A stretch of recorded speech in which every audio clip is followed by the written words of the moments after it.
My best friend only pretended to love me for a bet. My name is Ella, and if you asked anyone at my school about me, they'd probably say, "Oh, she's the quiet one." I'm that girl in the back of the classroom with ink-stained fingers and a sketchbook instead of a laptop, the one teachers forget to call on because I never raise my hand anyway. I'm not unpopular, exactly, just background. Safe, easy to overlook. The only reason people even know my name is because of Jake. Jake is my total opposite. He's loud without being annoying, funny without trying, the kind of guy who can walk into a room and instantly belong there. He's been like that since we were kids. We grew up on the same street, traded Pokémon cards in 2nd grade, rode bikes until the streetlights came on. Somewhere along the way, it just became a given. If you saw Jake, you'd probably see me a few steps behind, clutching my sketchbook, rolling my eyes at his dumb jokes while secretly loving every second. People have been teasing us about being a couple since middle school. At first it was innocent, that sing-song, "Ooh, Ella and Jake sitting in a tree" kind of thing. In high school it turned into, "So when are you guys finally gonna admit it?" Jake would laugh it off, throw an arm around my shoulders and say, "She's my girl, but not like that." Everyone would laugh, including me, even while my heart did this stupid little flip at the words, "my girl." Because the truth is, I did want it to be like that. I never said it out loud. I buried it under sarcasm and homework and late-night Netflix binges. But in my head, I'd imagine him looking at me one day and seeing more than the quiet friend who knew all his secrets. I imagined him choosing me, not as a default, but as a choice. Life with him felt safe, predictable in the best way. I had my art, my tiny circle of friends, my quiet corner of the world, and Jake as the bright, loud center of it. If you'd frozen time right there, I would have told you I was happy. I would have sworn that what we had was real, solid, unshakable. I honestly believed our story was about friendship turning into something beautiful. I had no idea that underneath all that nostalgia and comfort, something much uglier was already growing, waiting for the perfect moment to crush me. If I try to trace back where it all started, it feels impossible, because Jake has just always been there, like gravity. In elementary school, he was the kid who shared his crayons with me when mine broke. In middle school, he was the one who punched a boy in the arm for making fun of my braces. In high school, he became the guy everyone knew, varsity soccer, student council, that smile that made teachers let him get away with murder. And somehow, through all of that, I stayed right next to him. We did school projects together because he hated planning and I lived for it. He'd come over the night before something was due, dump snacks on my bed, and say, "Okay, genius, what's the plan?" I'd roll my eyes and pretend to be annoyed, but I always made room for him. He'd read my terrible drafts out loud in ridiculous voices until I was laughing too hard to feel self-conscious. When my parents' marriage finally exploded in my junior year, he was the one who kept me from shattering with it. I still remember sitting on the curb outside my house the night my dad left, clutching my hoodie around me while my mom cried inside. Jake showed up without me even asking, dropped down beside me, and nudged my shoulder. "Wanna go get milkshakes and pretend your life isn't a dumpster fire for an hour?" he said softly. I nodded, and he didn't ask questions I couldn't answer. He just made me laugh until my cheeks hurt, like he was physically dragging me out of the darkness by force. After that, he texted me every night. Stupid memes. "You alive?" On a scale from 1 to set the house on fire, how bad was today? Friends kept teasing us. "You two are basically married. Just date already, God." I'd blush and mutter something about us just being friends. Jake would put his arm around me and say, "Back off, she's my girl." Those 3 words, "my girl," they felt like a secret only I knew the meaning of. He carried my books sometimes without asking. He'd save me a seat at lunch. When a group of guys in our class started mocking my clothes one day, calling me Grandma Ella because I like big sweaters, Jake shut it down instantly. "Leave her alone," he said, stepping between us. "She's smarter and hotter than all of you combined, so maybe shut up." They laughed it off, but they stopped. I walked away with my heart racing, memorizing every second. When prom season hit, something shifted. Suddenly, Jake's attention felt different. He'd lean a little closer when he talked, compliment my hair, text me, "You'd look insane in a red dress, just saying." When other guys flirted clumsily with me, he'd appear out of nowhere and wrap an arm around my waist, joking, "Sorry, she's taken," before winking at me. I told myself not to overthink it. But how do you not overthink it when the boy you've loved in secret since forever starts acting like every rom-com cliché? He started walking me home more often. Long, slow walks where our hands would brush accidentally, and we'd both pretend not to notice. His gaze would linger on my face a little too long. He'd say things like, "You know me better than anyone," in this soft voice that went straight to my chest. I convinced myself it was finally happening. All those years of being his shadow, his safe place, his constant, it was all leading here, to this shift, this almost romance. My heart opened, completely unguarded, ready to fall. I didn't realize it was walking straight into a trap someone else had set. The night Jake finally said the words, it felt like the universe was staging it on purpose. Our school was hosting this spring carnival thing, with food trucks and a crappy local band and strings of twinkle lights hanging between the trees. It was warm enough that you didn't need a jacket, but breezy enough that my hair kept blowing into my mouth. We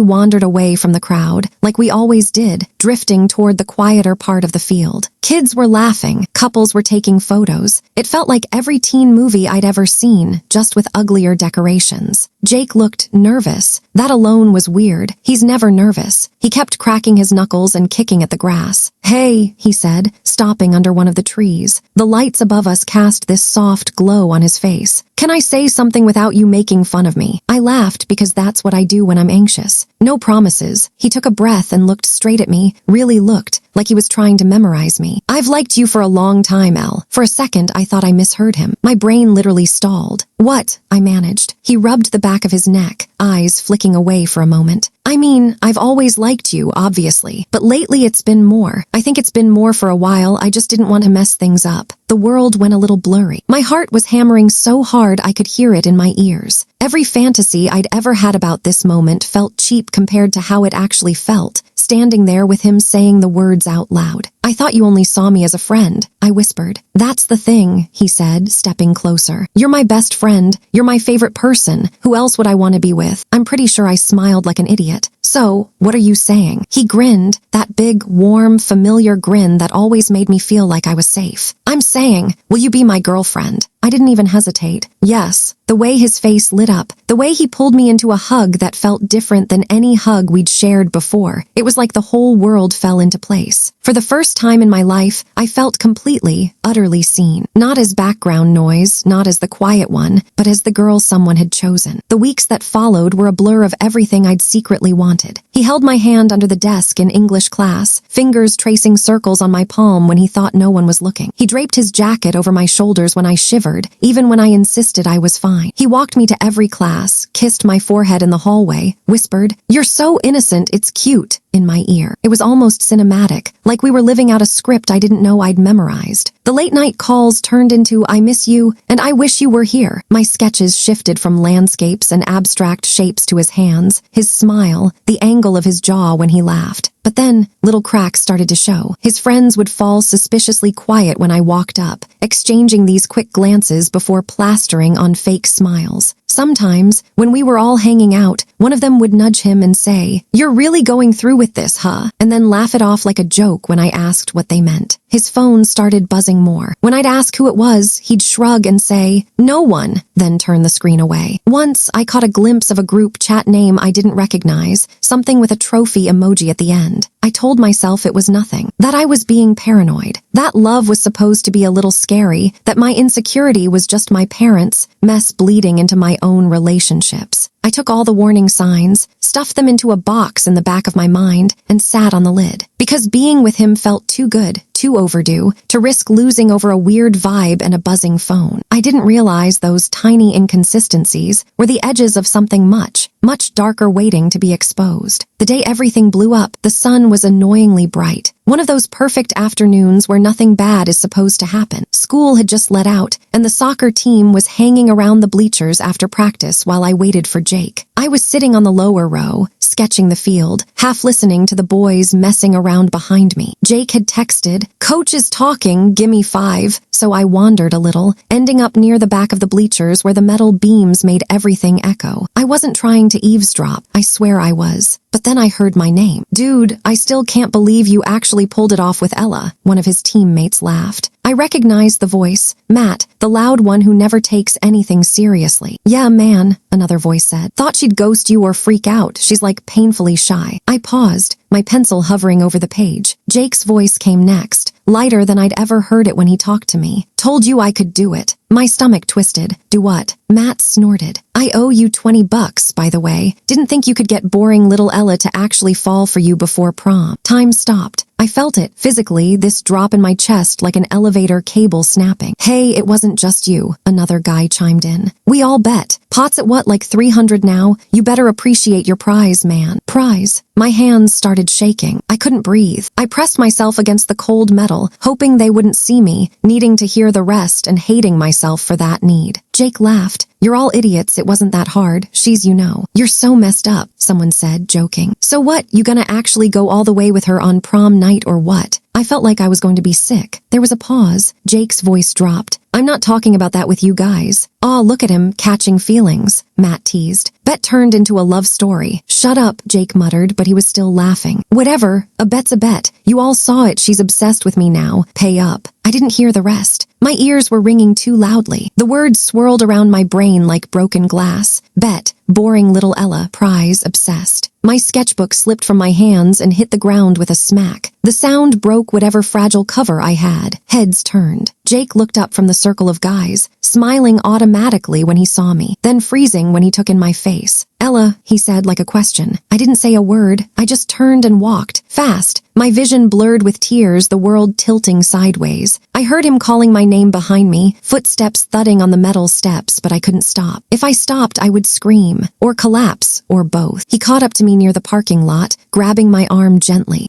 Hey, wait, what's wrong? I yanked my arm away like his touch burned. Don't, I said, my voice shaking. Just don't. His face went pale. Did you hear something? Something. It was like a confirmation punched, straight into my chest. Did I hear that you made a bet to see if you could make boring little Ella fall in love with you before prom? I spat, mimicking his friend's voice. Yeah, I heard that. He opened his mouth, then closed it. That tiny hesitation, that half second of scrambling for a story told me everything. It was a joke, he blurted. At first, they were being assholes and I just went along with it. I swear it's not like that now. So it was like that, I said, my throat thick. You just didn't expect me to find out. He stepped closer, eyes desperate. Ella, listen to me. Yeah, they made a stupid bet. I was an idiot for not shutting it down. But once we started dating, it stopped being a game. I care about you. It became real, I swear. I let out this horrible, wet laugh. Real? You call this real? You knew how I felt. You knew everything I'd been through, how hard it was for me to trust, and you used it to win money and bragging rights. His eyes filled with tears. I never meant to hurt you. Please, you have to believe me. I'm so sorry. Looking at him, crying and reaching for me, I realized something that hurt even more than the bet itself. He genuinely didn't understand the depth of what he'd done. To him, it was a mistake. To me, it was my entire sense of safety crumpling like paper. I took a step back, then another. I was never your girlfriend, I whispered. I was your project. He said my name again, like a plea. But his tears, his apologies, all of it felt fake, like just another part of the performance. In that moment, all the versions of him I had loved, the loyal friend, the boy under the twinkle lights, the hand-holder in class, shattered. All that was left standing in front of me was the guy who made a bet on my heart and thought it would be something to laugh about later. After that day, I felt like I was moving underwater. Everything was slow and heavy and nothing tasted or sounded like it used to. I stopped answering Jake's texts. At first, they came in frantic bursts. Please talk to me. It wasn't like that. Can we explain? Then less often, then not at all. I stopped drawing. That was the scariest part. My sketchbook, which had always been this safe place to pour everything I couldn't say, just sat there on my desk, closed. Every time I opened it, all I saw was his face in the margins, the little doodles I'd made of his hands, his stupid smirk. Something inside me recoiled. Eating felt pointless. Food turned to dust in my mouth. I'd push it around on my plate until my mom sighed and said, Ella, please, you have to eat, in that worried tone I'd heard during the divorce. I'd mumble that I wasn't hungry and escape to my room. At school, whispers clung to me like smoke. I never heard the full sentences, just fragments. Did you hear Bet? He only dated her because... Bet girl. Bet girl. Like that was my new identity. Not Ella who draws. Not Ella who survived her parents' nuclear breakup. Just Ella, the stupid, gullible loser who fell for a guy on a dare. Jake's friends started avoiding my eyes in the hallways. Some of them looked guilty, shifting their weight, glancing away when I caught them staring. Others looked annoyed, like I was making a big deal out of nothing and ruining their fun. It was hard to tell which made me feel worse. Even teachers could tell something was wrong. My English teacher pulled me aside after class one day, her brows knitting together. "You've been very quiet lately," she said gently. "More than usual. Is everything okay?" I almost laughed. More than usual. If only she knew. But how do you explain that your entire reality has cracked because the one person you trusted turned your heart into a party trick? "I'm fine," I lied, the word sour on my tongue. At night, I'd lie in bed and scroll through old messages from Jake like I was testing how much hurt I could withstand. The good morning texts, the "I'm proud of you" after I aced a test, the awful puns he sent when I was sad, they all felt poisoned now. Every "I care about you" had an invisible asterisk, and also "I'm winning a bet." Grief settled over me like a heavy blanket. Not just grief for the relationship, but for the friendship before it. Every memory felt contaminated. The milkshakes after my dad left, the late-night calls, the way he'd defend me to bullies. I started wondering how much of any of it was real, and that question alone was enough to make my chest ache. I thought heartbreak would look like crying into ice cream and blasting sad songs. For me, it looked like staring at the ceiling at 3 a.m., numb, wondering what was so uninteresting about me that the only way I became worth chasing was as a joke. But somewhere under all that hurt, something else slowly started forming. It wasn't healing, not yet. It was colder, sharper. Anger. At first, it scared me. I'd never been an angry person, but every time I imagined him laughing with his friends about pulling it off, that coldness solidified a little more. If I was just a game to him, then maybe it was time I stopped playing by his rules. The shift happened quietly. One morning I woke up, looked at my swollen, puffy eyes in the mirror and felt tired. Not just of crying, but of the way my whole identity had shrunk down to the girl Jake played. I realized I didn't want to stay stuck in his version of the story. If he'd turned me into a joke, I wanted to make sure the punchline wasn't mine anymore. So I stopped reacting. That was step one. I went to school. I did my work. I sat in my usual seat. When I passed Jake in the hallway and he gave me that pleading look, I just nodded like he was any other classmate. No glares, no tears, just nothing. It threw him off more than any dramatic meltdown would have. Then I started paying attention. Really paying attention. I noticed how his friends got jumpy whenever I was near. How one of them, Alex, couldn't meet my eyes at all. How in the locker room after practice, according to a girl on the basketball team, they still made jokes about the bet, but quieter now, with less bravado. I cornered Alex one day after class. My voice was calm, almost too calm. "I know about the bet," I said, "and I know you were in on it. Either you help me or you keep feeling like garbage every time you see me. Your choice." He went pale. What do you want?" "Proof," I said. "Screenshots, chat logs, anything that shows what you all did." Maybe it was guilt. Maybe it was fear of getting exposed without a chance to soften the blow. Either way, that afternoon my phone buzzed with a flood of screenshots from their group chat. Messages about the bet, trash talk about me, updates on progress. Seeing my life reduced to a scoreboard in a sea of laughing emojis made my stomach churn, but it also steeled my resolve. I saved everything. I backed it up twice. Next, I started on myself. Not in some cheesy makeover movie way, but in tiny, deliberate shifts. I went through my closet and pulled out clothes that actually fit me instead of swallowing me whole. Jeans that hugged my legs, tops with a bit of shape. I bought a tube of lipstick that wasn't nude or safely invisible. The first day I wore it, I felt like everyone was staring, but in a way that felt like I actually existed instead of blending into the walls. Confidence didn't come overnight, but pretending I had some eventually tricked my brain into giving me a little. I stopped hunching my shoulders in the hallways. I met people's eyes. When someone called me Bet Girl under their breath, I turned, looked straight at them, and watched them squirm. Around Jake, I was polite. I said hi. I answered group questions. If he tried to pull me aside, I'd smile faintly and say, "I'm busy, maybe later," then walk away. That fake calm drove him insane. I could see it in the way his jaw tightened. Inside, though, I was busy. Very busy. I talked to a couple of his teammates who weren't total jerks. Phrased carefully, "I know what happened. I just want to make sure it doesn't happen to anyone else." Some of them cracked. Guilt is a powerful loosener. One girl even forwarded me a voice note Jake had drunkenly sent to the group about phase 2 of the bet after prom. I collected it all. Screenshots, dates, names. I stored them like ammo. I wasn't planning revenge just to be cruel. I wanted something bigger than that. I wanted to take back the narrative he'd tried to write me into. Prom was coming up fast, the original deadline for his little game, and I knew, with a kind of cold certainty, that it was going to be the stage for my final move. Prom night. The date circled in red on half the senior class's calendars, including mine, but for a very different reason now. I almost didn't go. The idea of putting on a dress and standing in the same room as Jake made me feel like I might spontaneously combust. But then I thought about all the times I'd let other people's choices control my life. My parents, Jake, his friends. No, this time I was going to walk into that room on my own terms. I wore a simple black dress that hugged my figure without screaming for attention. My hair was up, my eyeliner sharp, my hands steady. When I looked in the mirror before leaving, I barely recognized myself. Not because I looked different, but because I felt less like a ghost and more like a person taking up space on purpose. Jake texted me 3 times that afternoon. "Are you going? Can we talk there?" "Please, Ella." I didn't respond. Our school gym had been transformed into the usual cliché: fairy lights, balloon arch, bad punch. Music thumped through the floor. People twirled under the dim lights, sequins flashing. I walked in alone, feeling eyes slide over me, some curious, some judgmental. I spotted Jake near the back with his friends, wearing a suit and that easy smile he always used to get his way. For a second, our eyes met. His expression shifted, shock, then something like hope. He took a step toward me. I turned away and headed toward the stage instead. Because here's the thing, I had an in. A week before, my art teacher had told me I was going to be recognized at prom as prom artist for the mural I'd painted in the main hallway. That came with a certificate, a cheesy crown, and most importantly, a few minutes with the microphone. I'd said yes, and then I'd started rewriting my speech. Halfway through the night, the principal called my name. "Let's give a round of applause to our very own prom artist, Ella Reed." The room clapped politely as I walked up, legs feeling like they weren't quite attached to my body. My heart pounded against my ribs. I could feel Jake's gaze burning into my back. I took the little paper crown, the certificate, posed for a photo I knew I'd probably never want to see again. Then the principal handed me the mic. "You want to say a few words?" she asked. "Yes," I said, my voice surprisingly clear. I turned to face my classmates. The gym suddenly felt too small, too full. Phones were already out, some people filming out of habit, others maybe sensing something. I was supposed to just say thank you for the mural, I started, forcing a small smile. "So, thank you. Art has always been my way of dealing with stuff I don't know how to put into words." I swallowed. My hands trembled slightly, but I tightened my grip on the mic. "And lately, there's been a lot I didn't know how to put into words." The room quieted a little. In the back, I saw Jake shift, frown deepening. "Some of you might know," I continued, "that I was dating Jake." A ripple went through the crowd. "What most of you don't know is that our relationship started because of a bet." A collective gasp sucked the air out of the room. I clicked my phone screen, where I'd pulled up the screenshots, and held it up. A bet to see if he could make boring little Ella fall in love with him before prom, for a few $100s and bragging rights. A girl near the front put a hand over her mouth. Someone whispered, "No way." "I have the proof," I said, my voice shaking but loud. Screenshots from their group chat, messages from his friends, voice notes. They talked about me like I was a challenge, a project, not a person. All eyes swung to Jake. His face had gone white, then red. His friends looked like they wanted the floor to open up and swallow them. "That's not the whole story," Jake suddenly shouted, stepping forward. His voice cracked. "Ella, stop, please, I messed up, but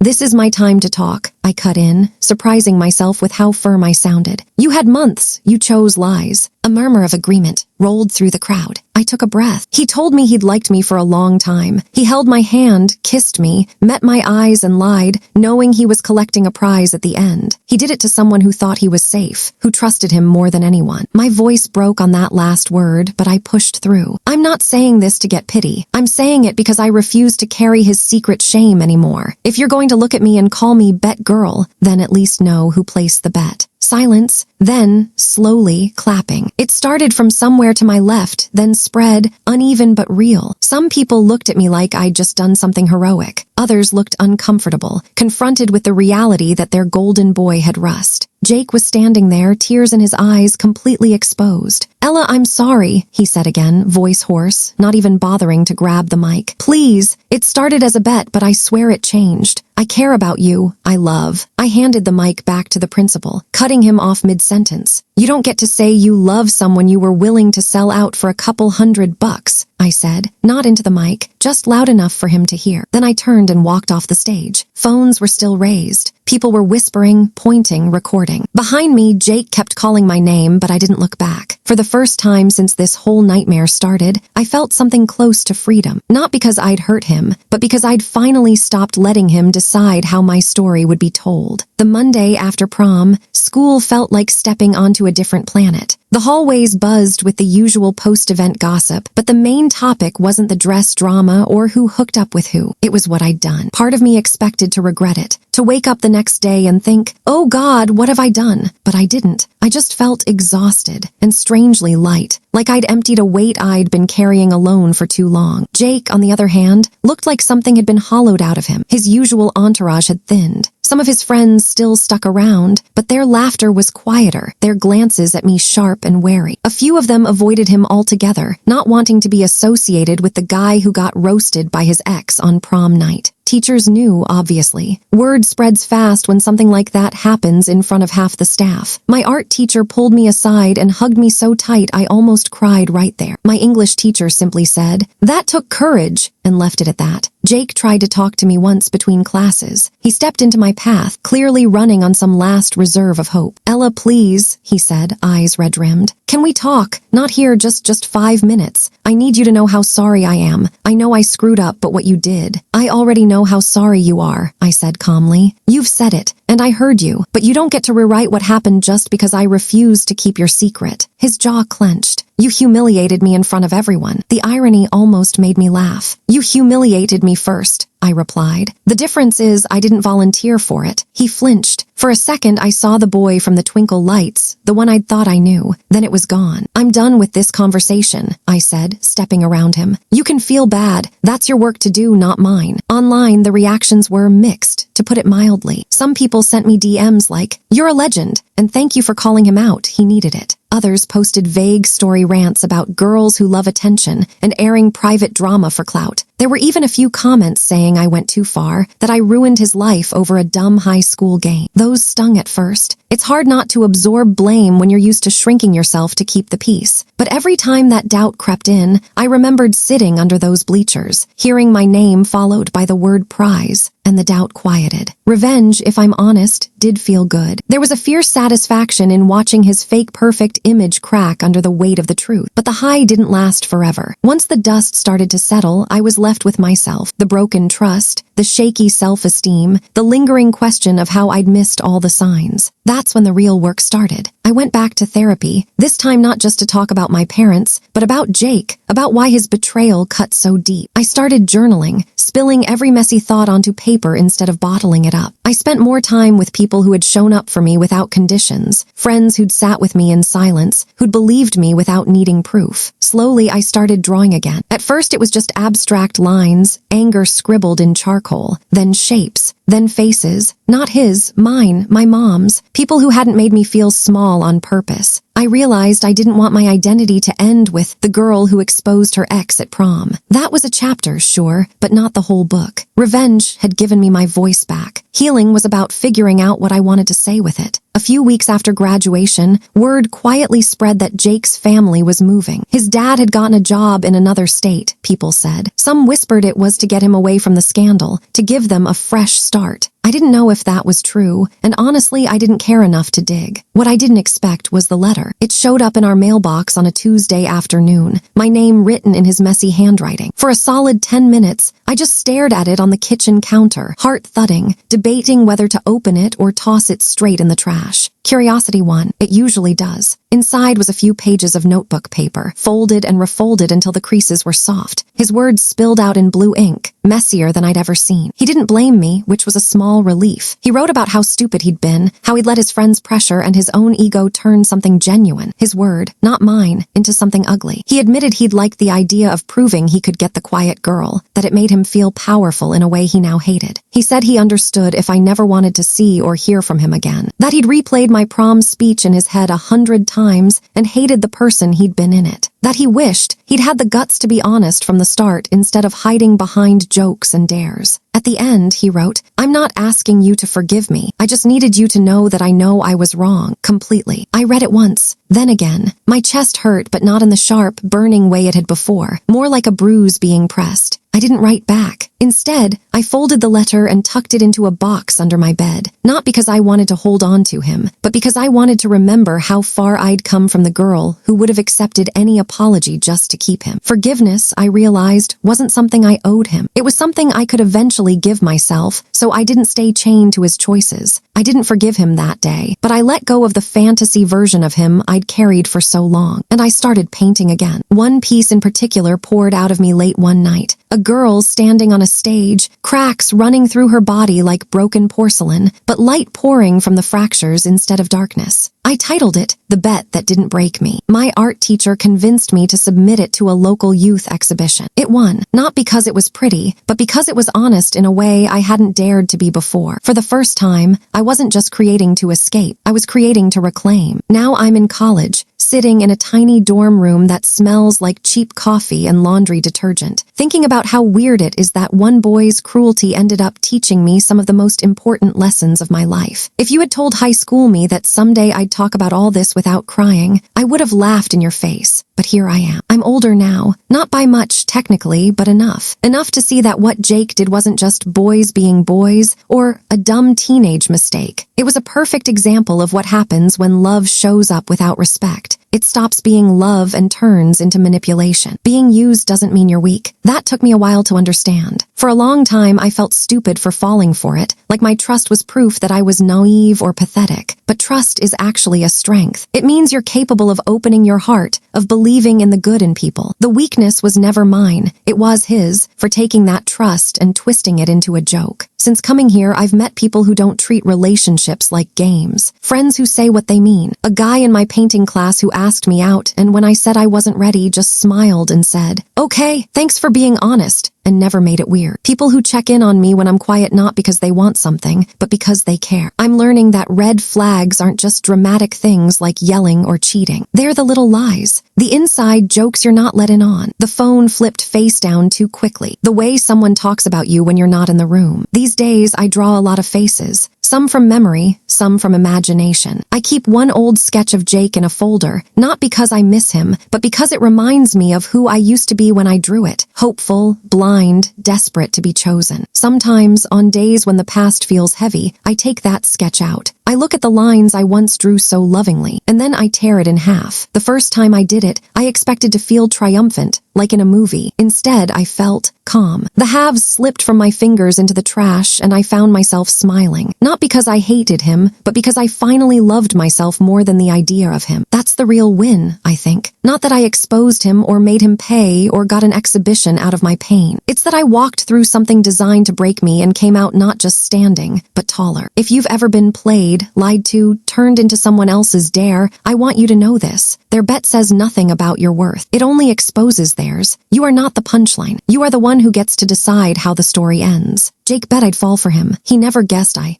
rise without him.